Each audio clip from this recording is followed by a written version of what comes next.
हम सबका मन सबकी आवाज़ में आपका स्वागत है। जैसे कि आप देख सकते हैं कि इस समय हम संस्कृत विश्वविद्यालय में हैं और ये जनकपुरी में स्थित है और करीब 12 विश्वविद्यालय इनके तत्वाधान में चलते हैं। और आज जैसे कि आपको बता दें, यहाँ पे एक कार्यक्रम का आयोजन किया गया था।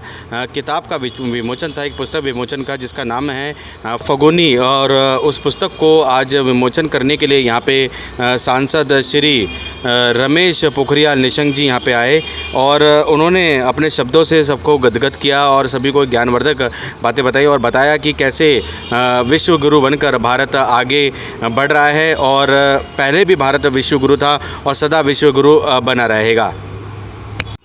इन्हीं सभी बातों को लेकर सांसद श्री रमेश पोखरियाल साथ ही आपको बता दें कि पुस्तक विमोचन के दौरान कुछ ऐसी बातें भी सामने आई जो कि हमारे देश को गौरवान्वित करने वाली बातें हैं, किस्से हैं। वे श्री रमेश पोखरियाल जो कि सांसद हैं, उन्होंने बताई कार्यक्रम के आयोजन के दौरान। और आपको बता दें कि कार्यक्रम के आयोजन के दौरान संस्कृत महाविद्यालय से, जैसे कि संस्कृत विश्वविद्यालय से जुड़े छात्र, शिक्षक सभी इस कार्यक्रम में अपनी उपस्थिति दर्ज करवाते हुए दिखे। की आवाज़ में आपका स्वागत है। जैसे कि आप देख सकते हैं कि केंद्रीय संस्कृत विश्वविद्यालय शिक्षक पर्व 2022 5 से 9 सितंबर 2022 और ये स्वागतम है राष्ट्रीय शिक्षा नीति 2020 सूत्रधार से सत्कार पुस्तक विमोचन डॉक्टर रमेश पोखरियाल निशंक, माननीय सांसद, भूतपूर्व शिक्षा मंत्री, भारत सरकार। आपको बता दें उनके सौजन्य से उनके द्वारा एक पुस्तक का विमोचन यहाँ पे किया जाएगा। और जैसे कि आपको बता दें, और ये कार्यक्रम अभी जल्द शुरू होने वाला है। और ये केंद्रीय संस्कृत विश्वविद्यालय है, जनकपुरी में स्थित है ये विश्वविद्यालय। और कुछ ही क्षणों में ये कार्यक्रम आयोजित होने वाला है।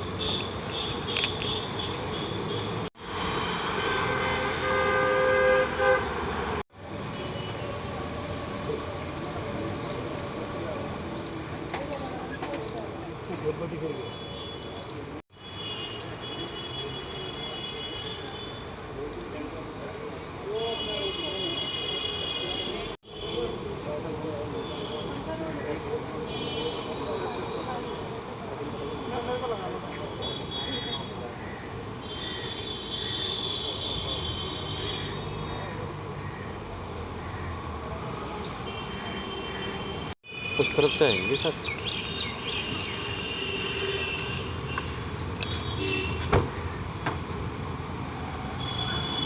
श्री गुरुभ्यो नमः। हरिः ओम्। स्वस्ति न इंद्रो विद्धस्रवः, स्वस्ति न पूषा विश्ववेदाः, स्वस्ति नस्तार्क्ष्यो अरिष्टदेवी, स्वस्ति नो बृहस्पतिर्दधातु भद्रं कर्णेभिः यामदेवाः, भद्रं पश्येमाक्षभिर्यजत्राः, श्रीरङ्गैः चक्षुषागं करोति वर्षेर्यसेमदेवहितं यदायुः।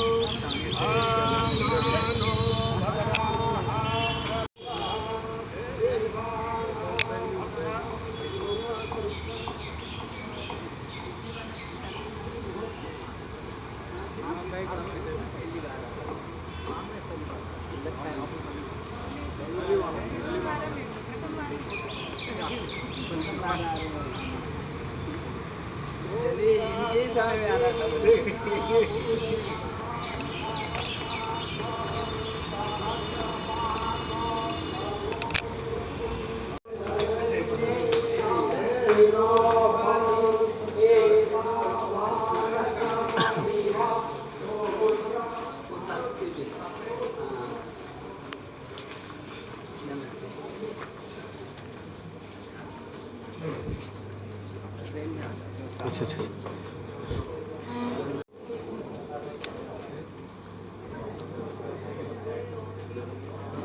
आप देख सकते हैं कि अब इस समय हम जनकपुरी के संस्कृत विश्वविद्यालय में हैं और आप देख सकते हैं यहाँ पे सांसद निशंक रमेश पोखरियाल जी के स्वागत में सभी स्टूडेंट्स यहाँ पे एकत्रित हैं। स्टूडेंट्स हैं, शिक्षक हैं और पुस्तक का विमोचन भी थोड़ी देर में होने वाला है।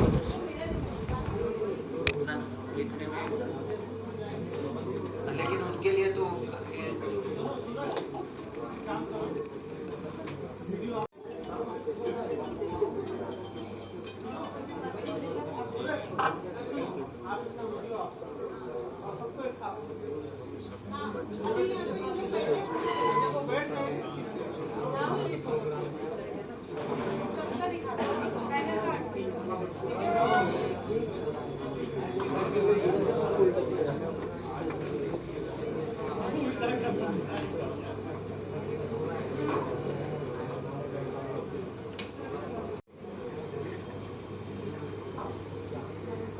तो देख सकते हैं आप केंद्रीय संस्कृत विश्वविद्यालय में सभी शिक्षक और अध्यापक यहाँ पे एकत्रित हैं और अभी पुस्तक का विमोचन होने जा रहा है, देख सकते हैं।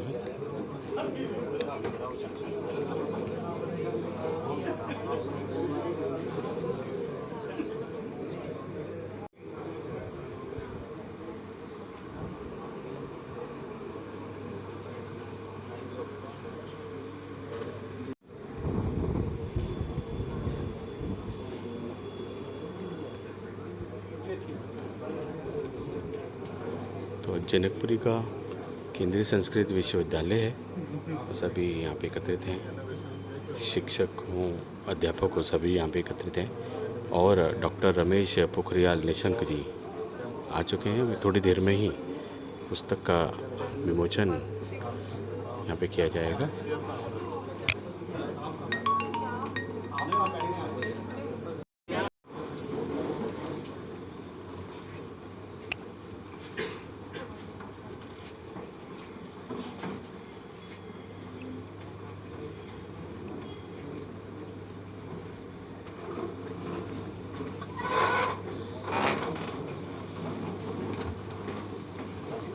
एक बार हम मुख्य अतिथि को करताल ध्वनि से एक बार स्वागत करेंगे।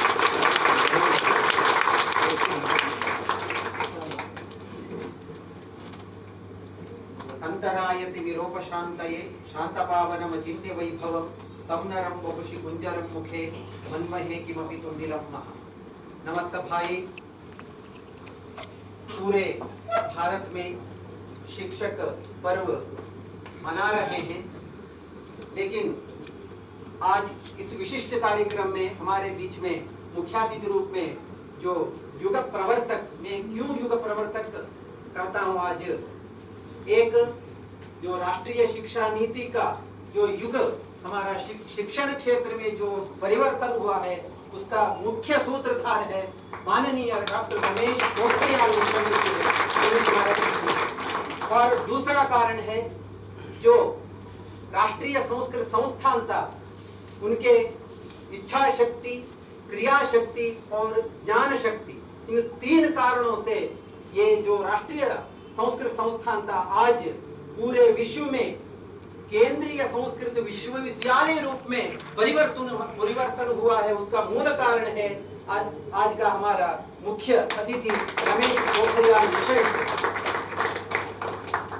इस विशिष्ट कार्यक्रम में हमारे बीच में केंद्रीय संस्कृत विश्वविद्यालय के कुलपति महोदय आचार्य श्रीनिवास वरखेड़ी जी हैं और इस विशिष्ट कार्यक्रम में हमारे बीच में हैं वीरेंद्र सिंह बरतवाल जी हैं जो केंद्रीय संस्कृत विश्वविद्यालय के रघुनाथ कीर्ति परिसर में आचार्य रूप में काम कर रहे हैं, कार्य निर्वहन कर सचिव महोदय और केंद्रीय विश्वविद्यालय के सभी परिसरों के जो निदेशक, अध्यापक और जो छात्रगण हजारों से जो ऑनलाइन माध्यम से जुड़े हैं और हमारे मुख्यालय के सभी कर्मचारी हमारे बीच में जुड़े हैं, उन सभी को मैं स्वागत करता हूं और अतिथि महोदय से मैं निवेदन करता हूं सरस्वती पूजन से इस कार्यक्रम का उद्घाटन करें। मैं माननीय अध्यक्ष महोदय और मुख्यातिथि महोदय से अनुरोध करता हूं जो दीप प्रज्वलन पुरस्कार और हरे ओम अग्निमीळ पुरोहितं यज्ञस्य देवमृत्युजम् होतारं रत्नधातु वीरवत्तमम् अग्निः पूर्वे वीरऋषिभिर्भ्यो नूतनैरुतः स्वदेवान् एह वक्ष्यति अग्निना आश्नभन् कोश देवदिवे दिवे यशसं वीरवत्तमम् अग्नेयै यज्ञमध्वरं विश्वतः परिभोरसि स देवे सुगच्छति अग्निर्होता कविक्रतु सत्यश्चित्रस्रवस्तमः देवो देवे विरागमत् यदङ्गदासु सेतुमग्ने भद्रं करिष्यसि तवेतत् सत्यमङ्गिरः उपत्वाग्ने दिवे दिवे दोषा। जो चट्टानों से न टकराए वो कब झरना बनता है, उलझते टकराते इन राहों में ये झरना हर पल छलता है। दुस्सह थपेड़ों के सहकर बाधाएं पर जो करता है वही जीवन के अभिनव पथ पर लक्ष्य शिखर को पाता है। ये इनका जो क्योंकि इनका जो इच्छा शक्ति है और जो क्रिया शक्ति है उसी कारण से ही जो राष्ट्रीय शिक्षा तक रूप में उनको देखता हूँ। न केवल शिक्षा क्षेत्र में और साहित्य में भी उनका जो अप्रतिहत गति है जो है हमारे लिए जो मार्गदर्शन है, उसी कारण से जो हमारे बीच में उपस्थित है रमेश पोखरियाल जी हैं। और आज कार्यक्रम के मंगलाचरण के लिए मैं अनुरोध करता हूँ मुक्त स्वाध्याय पीठ के सहायक आचार्य डॉक्टर चक्रधर कर जी को, जो मंगलाचरण से इस कार्यक्रम का शुभारंभ करें। श्री गुरुभ्यो नमः। हरिः ॐ संसमित्युवसे प्रसन्नग्ने विश्वां नर्यां कलस्पदे समिध्यसे सनो वशो न्याहं संगच्छध्वं संवदध्वं संभो मनांसि जानतां देवा भावै यथा संज्ञानान उपासते समानो मंत्रः समितः समान समानं मनस्सह चित्तमेषां समानं मन्त्रमभिमन्त्रये शमाने आपूति समाना हृदयानि वः मश्रुषः सति शमाने आपूति समाना हृदयानि वः समानवस्तु वो मनो यथा। धन्यवाद।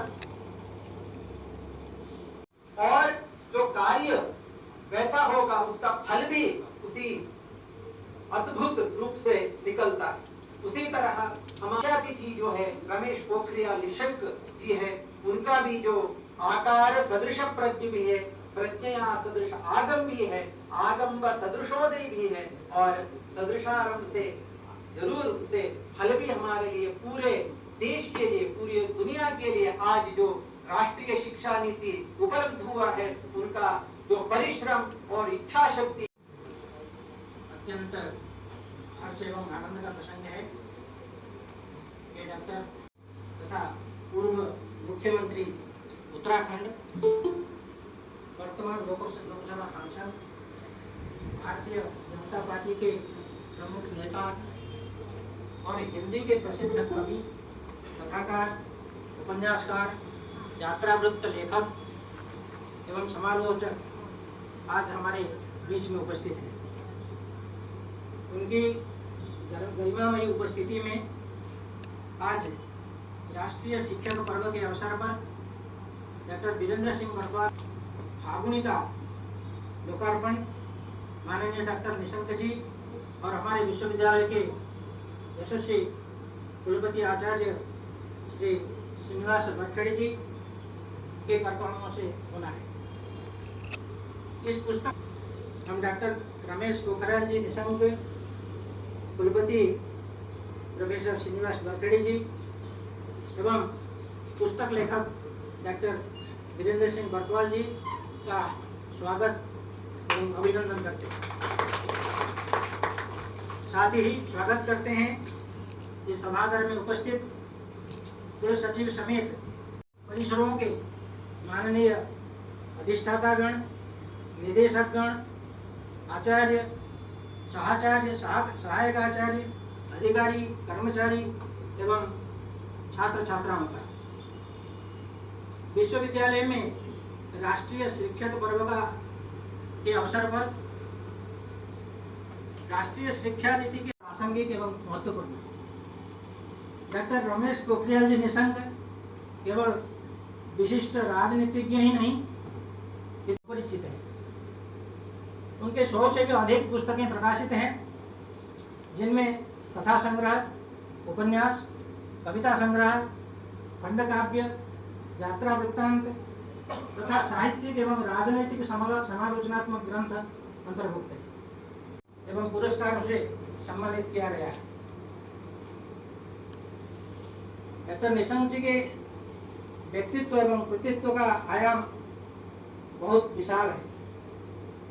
इन्हें चंद शब्दों में समेटना कठिन है। रोशनी का एक किरण, बस एक ही इच्छा, क्या नहीं हो सकता, भीड़ साखी है आदि 20 से अधिक कथा संग्रह, काव्यों के कुछ झलक आजकल हर किसी को फेसबुक के माध्यम से मिल जाती है।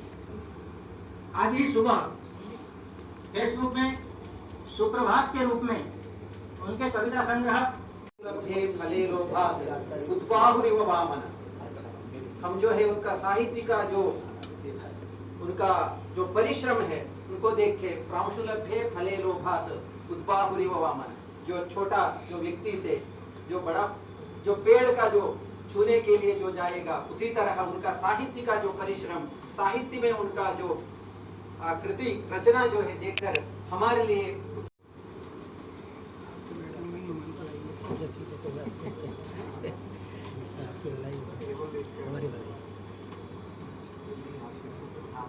हमेशा ही रहेगा ये पद आपके।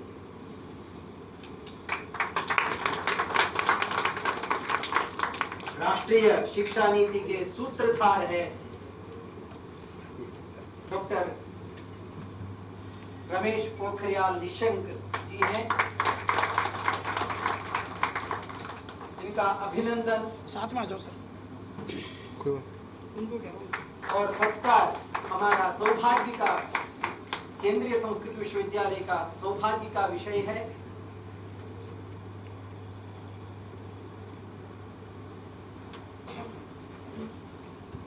उसी क्रम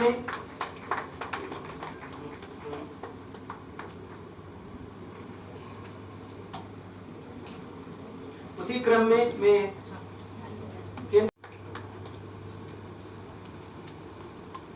लेखक आचार्य वीरेंद्र सिंह बरतवाल जी का भी सम्मानित करें, सत्कार करें।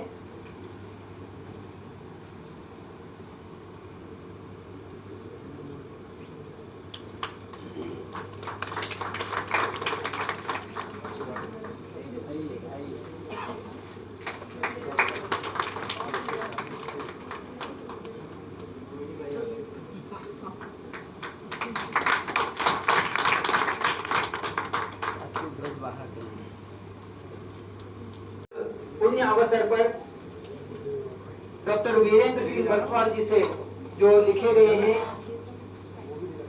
फागुनी पुस्तक का भी विमोचन होने केंद्रीय विश्वविद्यालय के लिए ये अत्यंत हर्षदायक विषय है।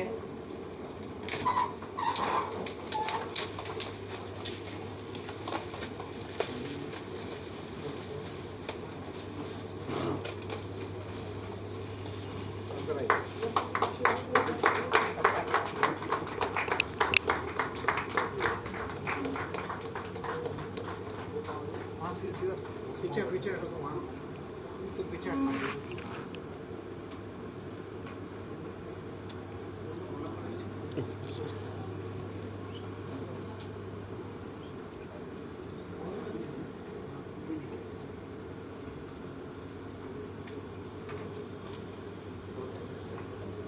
इसके साथ विश्वंभर दत्त, विशाख दत्त जोशी,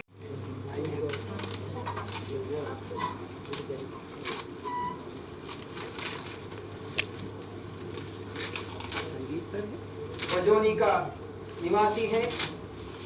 शिक्षक इनका जो श्री माता भीमागिरी से ये शिक्षित हुए हैं। हमारे केंद्रीय संस्कृत विश्वविद्यालय द्वारा दूर राग संरक्षण प्रकल्पन राग व्याकरण इस पुस्तक का विमोचन हो रहा है।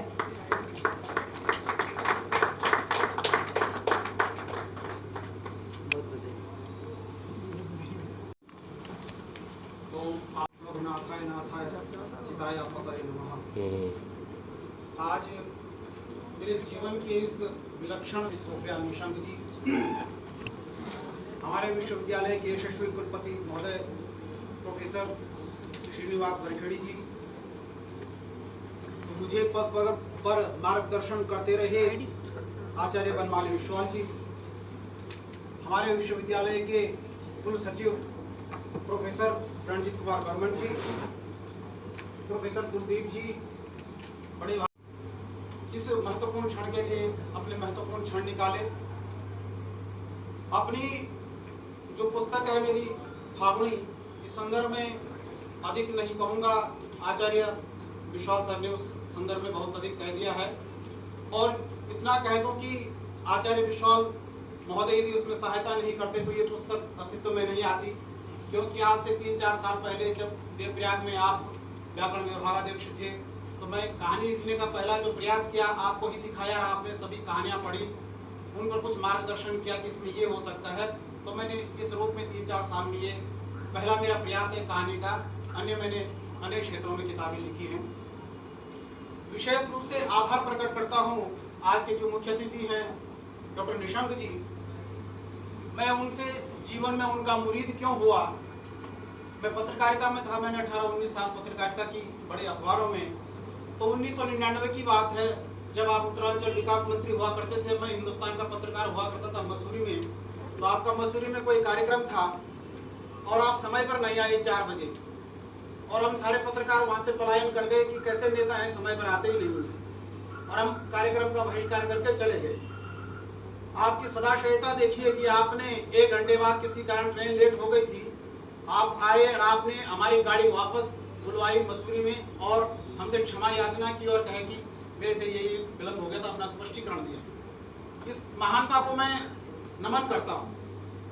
दूसरी महत्वपूर्ण बात यह है कि जब आप 2009 में मुख्यमंत्री बने, मैं उस समय दैनिक जागरण का वरिष्ठ उप संपादक था, तो मुझे हमारे संपादक ने कहा कि इनकी रचनाओं पर शोध करना, फिर उनका साक्षात्कार लेना है। मैंने आपकी 32 किताबें पढ़ी, उसमें कहानी, उपन्यास, नाटक वगैरह सब थे। तो उस साहित्य को पढ़ करके मैं इतना द्रवीभूत हो गया कि पहाड़ की गरीबी, तनाव, अभाव इत्यादि पर आपने जो लिखा, वास्तव में प्रत्येक अभाव और तनावग्रस्त व्यक्ति की पीड़ा को आपने व्यक्त किया, शब्द दिए उनको। वो उनको पढ़कर ऐसा लगा कि वास्तव में ये हमारे जीवन की कथा व्यथा है। तो मैं आपसे बहुत प्रभावित हुआ और आप पर कुछ लिखने का प्रयास किया। मैं आभारी हूँ हमारे कुलपति महोदय का, जिन्होंने इस महत्वपूर्ण कार्य के लिए अनुमति दी, समय दिया और इतना बड़ा भव्य आयोजन किया। मेरे लिए बहुत महत्वपूर्ण बात है। एकमात्र मैसेज करने से और उन्होंने इस कार्यक्रम को स्वीकार किया। आप जब देवप्रयाग में आए तो उन्होंने हमारे बहुत सारे चर्चा विमर्श होता रहा कि इतना बड़ा आदमी समय कहाँ दे पाता है। छात्रों में आपस में चर्चा थी कि कुलपति महोदय आएंगे, हमसे बातचीत नहीं हो पाएगी। लेकिन आश्चर्य की बात रही कि 1 घंटे और 45 मिनट आपने छात्र छात्राओं के बीच में बिताए और आपने उनकी अधिकांश समस्याओं का समाधान किया। आपने फिर हमें अलग से समय दिया बातचीत करने के लिए और 45 मिनट आपने हमसे बातचीत की। कहते हैं कि आदमी जब कहते हैं कुछ गुड़ जैसा बोलते हैं, लेकिन आप गुड़ भी देते हैं, गुड़ जैसा बोलते भी हैं। ये आपकी महत्वपूर्ण विशेषता है और आज हमें ऐसा ही अधिकारी चाहिए। कौन आदमी कब कहाँ चला जाता है ये दूसरी बात है, लेकिन संस्था के लिए आदमी का बड़ी कुर्सी पर खासतौर से बैठना संस्था के लिए बहुत ही एक प्राणवायु का काम करता है। जब से आप यहाँ आए हैं, ये आप इसको प्रशंसा ना कहें, कुछ गुड़ जैसा बोलते हैं, लेकिन आप गुड़ भी देते हैं, गुड़ जैसा बोलते भी हैं। ये आपकी महत्वपूर्ण विशेषता है और आज हमें ऐसा ही अधिकारी चाहिए। कौन आदमी कब कहाँ चला जाता है ये दूसरी बात है, लेकिन संस्था के लिए आदमी का बड़ी कुर्सी पर खासतौर से बैठना संस्था के लिए बहुत ही एक प्राणवायु का काम करता है।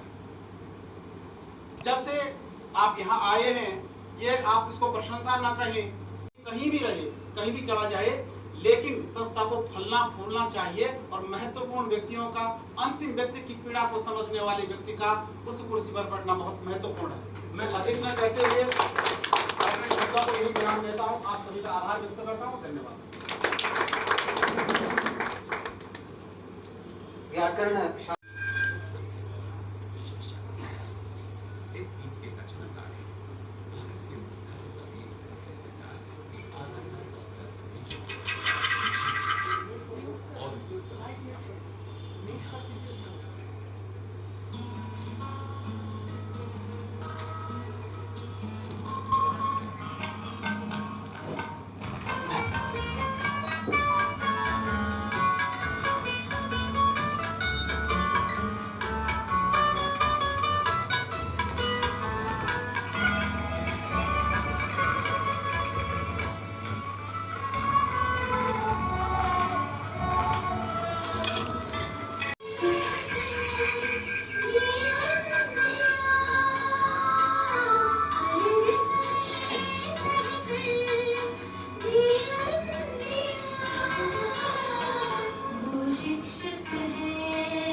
निदेशक शैक्षणिक प्रोफेसर बनमाली जी, कुल सचिव श्री गरबन जी, भाई जी और प्रोफेसर आर जी मुरली कृष्णन जी, निदेशक योजनाएं,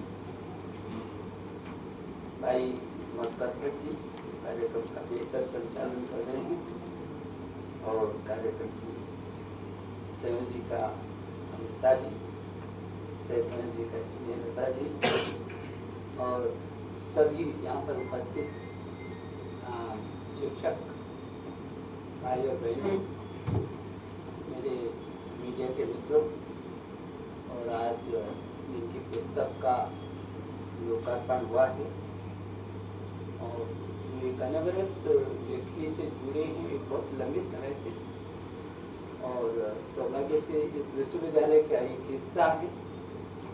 ऐसे मेरे वीरेंद्र भट्टवाल जी, आज उनकी पुस्तक का कहानी संग्रह का लोकार्पण के अवसर पर हम सब लोग एकत्रित हुए हैं और जब मुझे उन्होंने बताया कि यहाँ पर कुलपति जी के हाथों से इसका लोकार्पण होना है तो मेरे लिए सुखद था। मैं कल ही फिर मैंने मन बनाया कि नहीं मुझे आना है। मैंने उनको टेलीफोन किया, कार्यक्रम तो बहुत व्यस्त है, परिस्थितियाँ कुछ विकट हैं, लेकिन रास्ता ये कहानी संग्रह निकालने का ऐसा मेरा मन है। बहुत इच्छा होती एक बड़े कार्यक्रम के साथ यहाँ पर हम आप आमंत्रित करते, तो मैंने कहा कि मेरे ये भी बड़ा ही कार्यक्रम है क्योंकि 1000 लोग हों, लाख लोग हों, लेकिन जो ये लोग हैं ये करोड़ों लोगों के बराबर एक एक व्यक्ति है यहाँ पर, क्योंकि शिक्षा है और वो भी रचना धर्मिता से जुड़ा व्यक्ति हो तो फिर उसको लगेगा उसके उत्साह में थोड़ा सा कमी होगी तो वो भी अच्छा नहीं है, क्योंकि लेखक हमेशा अपने ढंग का होता है। मेरे को एक बार मेरी क्षणिका थी, उन्मुक्त रहने दो मुझे, बंधन न डालो पाँव में, स्वयं को ही स्वयं के रहने दो कुछ दिन छाँव में। बड़ी टिप्पणी की लोगों ने, निशंक जी आपने इधर उन्मुक्त रहने दो और बंधन न डालो, कौन से बंधन आपके पाँव में? तो अपने अपने तरीके से लोगों ने, अब किसकी छाँव स्वयं की ही छाँव है, तो जिन लोगों ने लिखा उसको मुझे इतना अच्छा लगा, उसी छोटी सी रचना का विश्लेषण करने वाले इतने लोग हो गए, सबको अपने अपने जो जिस सीमा तक सोच रहा था, अर्थ लगा रहा था, जो उसमें डूब रहा था, वो सबके अपने अपने अर्थ नजर आ रहे हैं। और ऐसा ये है। और दूसरा उसका विश्लेषण करने की क्षमता, हालांकि मैं इसका हमेशा पक्षधर रहा हूँ, न्यूज पर व्यूज और व्यूज पर न्यूज नहीं थोपे जानी चाहिए। न्यूज की निष्पक्षता और व्यूज की स्वतंत्रता बरकरार रहनी चाहिए। दुर्भाग्यवश इस देश में न्यूज पर व्यूज थोपा जाता है। यदि मुझे ये व्यक्ति पसंद नहीं है तो मैं ऐसा न्यूज को तोड़ूंगा मरोड़ूंगा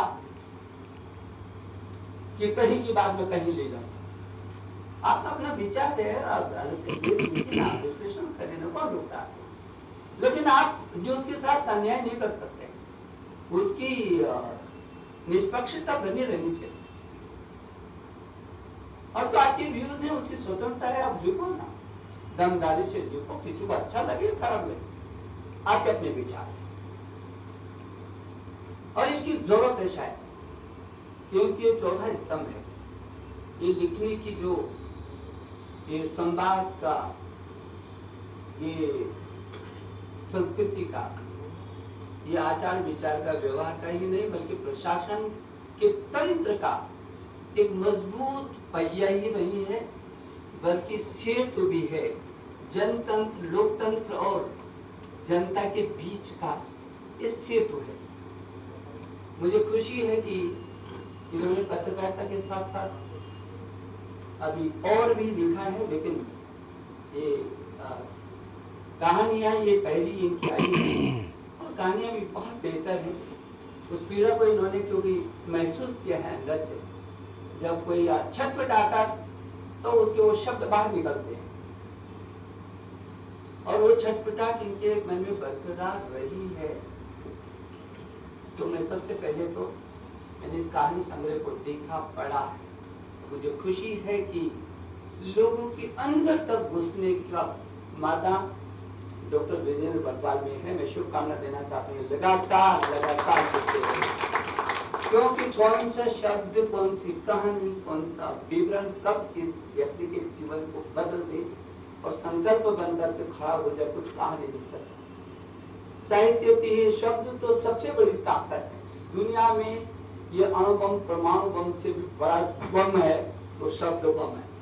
बोल सकता है एक आदमी अच्छा बोलता है, अंदर से अच्छा बोलता है, उसके प्रति जब ललक होती है, कुछ बोला तो कुछ लोगों को सोचने के लिए बाध्य हुआ, कुछ लोगों ने सोचा, कुछ मन में ग्रहण किया, कुछ ने संकल्प लिया, लेकिन वो शब्द यदि मन के अंदर से उस मन तक पहुंचे हैं तो इस सार्थकता है। इनकी कहानियों में मैंने देखा है कि बहुत मार्मिकता है, गहराई है और छटपटाहट को पैदा करके और उनको एक दिशा देने की है। दुर्भाग्यवश अब मैं उस पर टिप्पणी करना उचित भी नहीं समझता, लेकिन आग तो लगा रहे हम, लेकिन उसको बुझाने का काम नहीं कर रहे हम।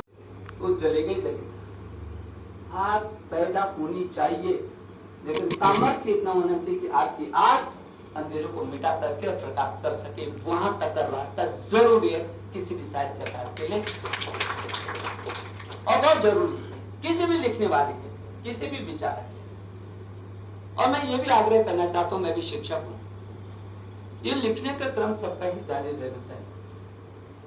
जब आदमी लिखता है तो सोचता नहीं, फिर बोलता नहीं, तो फिर करता नहीं। जो जैसा सोचता है वही तो कुछ बोलता है, जो जैसे बोलता है वैसे तो कुछ करता है, जो कुछ करता है वैसे तो उसको रिजल्ट मिलता है। जो अच्छा नहीं सोच सकता वो अच्छा कैसे बोल सकता है, जो अच्छा नहीं बोल सकता वो अच्छा कैसे कर सकता है, और जो अच्छा नहीं करे उसको रिजल्ट अच्छा कैसे मिल सकता है। ये तो शाश्वत सत्य है। जंगल में मोर नाचा, हाँ वो भी सोच आपके अपने घर में आपके अंदर रखी है। वो आपके संदूक में बहुत सारे हीरे मोती रखे, उनका कोई अर्थ नहीं, सड़ रहे होंगे, जंग लग रहा होगा उनका तो उपयोग होना चाहिए। वो विचार बाहर निकलने चाहिए। वो विचार, वो संपत्ति हमारी नहीं है, वो संपत्ति जहां से आई है उसको बिखेरने के लिए इससे लॉर्ड मेगा ने उठा करके 150 सालों में तहस नहस कर दिया, जिसने हम इस लॉर्ड मेगा ने हमारी जड़ों को हमसे बेरख कर दिया। जिस शिक्षा नीति को लेकर के उसने कहा कि जब तक इस देश की संस्कृति, साहित्य और भाषा, जब तक इस देश की भाषा को नहीं बदल देंगे, शिक्षा को नहीं बदल देंगे, संस्कृति को नहीं बदलेंगे, तब तक इस देश पर कब्जा नहीं किया जा सकता। भाई रहेगा ही, विश्व गुरु था, है और रहेगा, क्योंकि पूरी दुनिया मेरे भारत के सामने बोली है, कहीं दिखती नहीं, नहीं दिखती। जो उनके विचार है, एक और हम बोलते आयम निजह परवर्ती गणना लघु कुटुंब मानने वाला दुनिया में कोई विचार है तो केवल हिंदुस्तान का है। पूरी दुनिया में माता भूमि पुत्रों हम पृथ्वी, ये जो पूरी पृथ्वी मेरी माँ है कहने वाला कौन हो सकता है। और उस पृथ्वी का हम सभी जो भी पैदा होता है इस पर वो मेरे भाई बहन है, मेरा अंग है, अभिन्न हिस्सा है, कौन कर सकता है। और उसके लिए सर्वे भवन्तु सुखिनः, सर्वे सन्तु निरामया, सर्वे भद्राणि पश्यन्तु मा कश्चित् दुःखभाग्, कौन कह सकता है। बड़ा कष्ट है हमारी। तो हमने तो ये हमेशा कहा है कि जब तक मनुष्य जो प्राणी है, जब तक वो दुखी रहेगा संसार में, तब तक वो सुख का एहसास कर ही नहीं सकता। इससे बड़ा संकल्प किसका हो सकता है दुनिया में। मानवता के असली पुजारी है तो हम हैं, ये हिंदुस्तान, और वही तो हमारे लोगों में उसका खून रहता है। हर चीज पराकाष्ठा। 2009-10 में मुख्यमंत्री था, 10 में मुझे अवसर मिला महाकुंभ करने का हरिद्वार। दुनिया के 110 देशों के लोग स्नान करने के लिए आए हरिद्वार। और इंडोनेशिया जो मुस्लिमों का सबसे बड़ा देश है, उसके राष्ट्रपति ने अपना राजदूत भेज करके और एक चिट्ठी भेजी, हमको बधाई पत्र दिया और आग्रह किया कि मैं आशा करूं मुझे प्रसाद के रूप में आप गंगा जली प्रदान अपने हाथ से करेंगे। कहाँ का राष्ट्रपति? इंडोनेशिया, दुनिया का सबसे बड़ा मुस्लिमों का। मुझे बहुत आश्चर्य, मैंने उनके राजदूत को इतना मेरे को इंडोनेशिया के बारे में जानकारी नहीं, लेकिन उस पत्र ने इंडोनेशिया को और जानने की उत्सुकता मेरे मन में पैदा की। संयोग ऐसा हुआ कि उनके एक विश्वविद्यालय ने मेरी किताब को अपने पाठ्यक्रम में लगाया और रविन्द्रनाथ टैगोर जी की जो 90वीं जयंती थी उसमें उन्होंने मुझे अतिथि के रूप में मुझे आमंत्रित किया और मेरा मन तो था ही, मैंने चूका नहीं, मैंने कहा नहीं जरूर जाऊंगा। इंडोनेशिया कदम पर 10 आदम तक मूर्तियां राम की, भरत की, हनुमान की। मुझे बहुत आश्चर्य हुआ। जिस विश्वविद्यालय में हम गए बाहर ब्रह्मा जी का चित्र, और मुझे सुखद आश्चर्य हुआ। ये मुझे लग रहा है मैं कहाँ हूँ। जिधर है 10 कदम का। और जब शाम को प्रस्तुति हुई तो घटोत्कच की प्रस्तुति के लिए मेरे को ले जाया गया। मैं उत्तर प्रदेश में संस्कृति मंत्री रहा मेरी थोड़ा बहुत रुचि संस्कृति के प्रति रही, लेकिन मैंने तो पहली बार घटोत्कच की प्रस्तुति इंडोनेशिया में मुस्लिम देश में देखी, पहली बार। और शाम को जो रामलीला होती है वो अद्भुत, हिंदुस्तान को जाकर सीखना चाहिए। इंडोनेशिया से मैंने इंडोनेशिया पर जो किताब लिखी, मेरी यात्रा वृत्तांत विदेश यात्रा पर मैं इंडोनेशिया भारतीय संस्कृति का प्राण लिखा, मैंने उसमें लिखा है इस बात। उन्होंने प्रधानमंत्री ने एक बात बहुत महत्वपूर्ण, जब मैंने कहा उनको कि मुझे तो सुखद आश्चर्य है, मेरे यहाँ आना सार्थक हो गया, लेकिन ये बताइए कि ये जो सब कुछ दिख रहा है ये मन में क्या क्या चलता है। तो उन्होंने कहा कि जब पाकिस्तान का एक प्रतिनिधि मंडल आया था तो उसने जब ये सब कुछ देखा तो वो बोले हमसे कि हम हिंदुस्तान में या हम इंडोनेशिया में। तो उन्होंने कहा कि ये क्या देख रहे आप। उनके 2000 के नोट पे जो है गणेश जी की मूर्ति, गणेश जी का चित्र, उनकी जो हवाई जहाज की यात्रा वो भी उनके नाम पर। उन्होंने अच्छे तरीके से बोला। उन्होंने कहा मैं उस पाकिस्तान के प्रतिनिधि मंडल को बताया कि हमारा धर्म इस्लाम हो सकता है, लेकिन हमारी संस्कृति राम की संस्कृति हम उसको नहीं छोड़ सकते। और इसलिए वहां कोई गांव ऐसा नहीं है जो पूरी दुनिया में उसकी जरूरत है। मर्यादा पुरुषोत्तम, मर्यादा में भी पुरुषोत्तम। उनके हर एक कदम से, हर एक शब्द से एक नई रचना पैदा होती है। और इसलिए मैं समझता हूं कि जब राम की बात आती है हमें उसमें विश्लेषण करने की जरूरत नहीं है, और जब कृष्ण की बात आती है तो ऐसा राम कहाँ हो सकता है कि जो गद्दी अगले क्षण उसको राज गद्दी पर बैठना हो और जा रहे हो ढोल नगाड़ों के साथ जा रहे हो, 1 मिनट में उसको यह आदेश मिल जाता हो कि तुमको 14 वर्ष का वनवास, और जिसके चेहरे पर शिकन तक ना आई हो और कह दे तो रघुकुल भेज सदा चले आई, प्राण जाए पर प्राण जा सकते हैं, लेकिन माता पिता के बच्चों ऐसे कोरे नहीं जा सकते। और स्वीकार किया। और 14 इस जो भगवान की सबसे सुंदरतम कृति है मनुष्य, इसको भी बचा सकते हैं, क्योंकि दुनिया सुख और शांति के रास्ते पर नहीं, ये परमाणु के रास्ते पर है। ये दुनिया रात के ढेर पर खड़ी है और फिर भारत बहुत तेजी से उभरने की स्थिति में आ रहा है, नहीं आ रहा है? आप सहमत है मेरी बात से? आएगा, बहुत तेजी से आएगा। पूरी दुनिया के किसी भी छोर में रहने वाला हिंदुस्तानी आज ये महसूस करता है। हिंदुस्तान में दुबई में गया था, वो कहते हैं अब हमको स्वाभिमान के साथ खड़े होने का वो मिल जाता है। नहीं, अब हमको कोई कमजोर नहीं बोल सकता, आप कमजोर नहीं बोल सकता।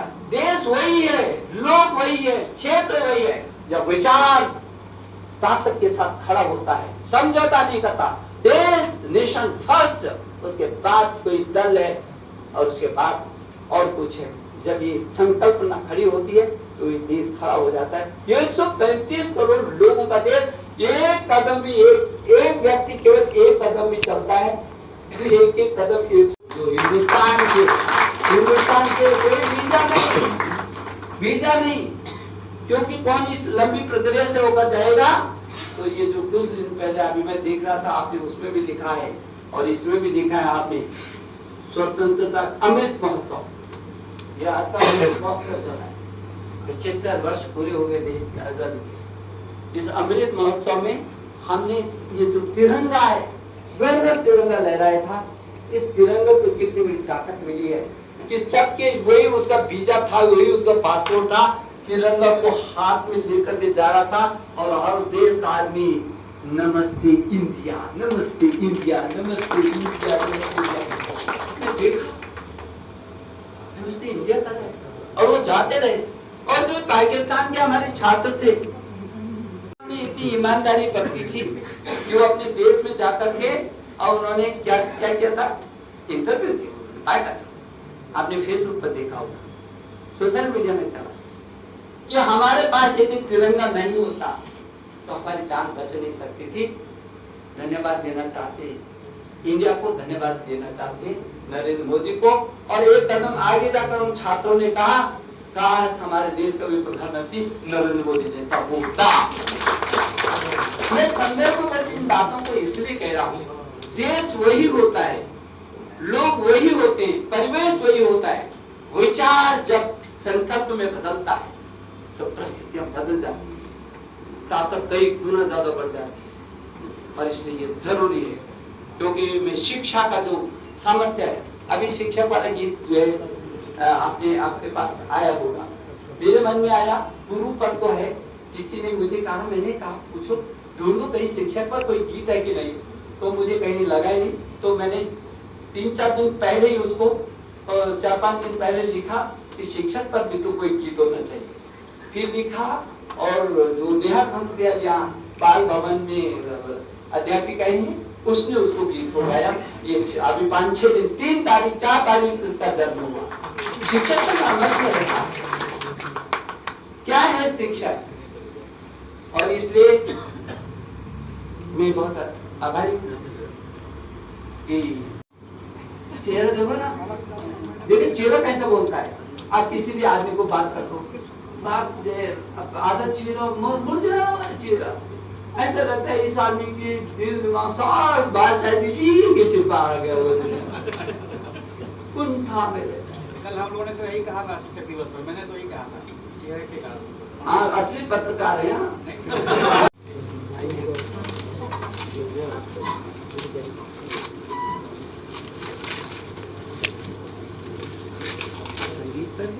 बजोनी का निवासी है, शिक्षक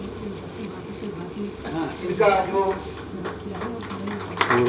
माता हिमागिरी से ये शिक्षित हुए हैं।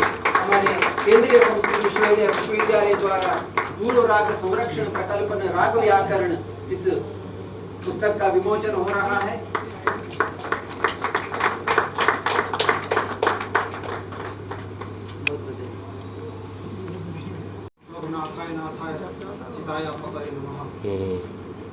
आज मेरे जीवन के इस विलक्षण पोखरियाल निशंक जी, हमारे विश्वविद्यालय के यशस्वी कुलपति महोदय प्रोफेसर श्रीनिवास वरखेड़ी जी,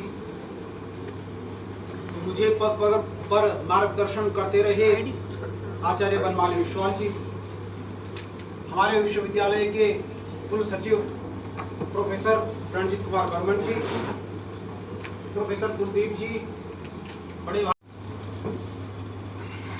केंद्रीय विश्वविद्यालय के लिए ये अत्यंत हर्षदायक विषय है।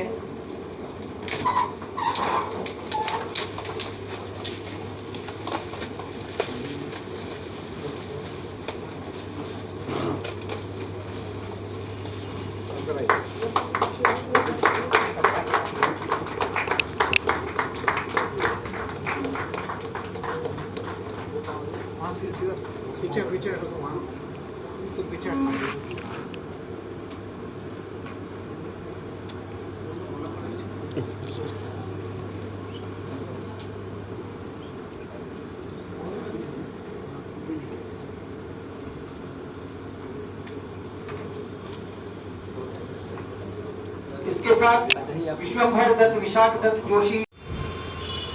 संस्कृत महाविद्यालय से, जनकपुरी के संस्कृत महाविद्यालय से हम सबका मन सबकी आवाज़ से संदीप चौहान की रिपोर्ट।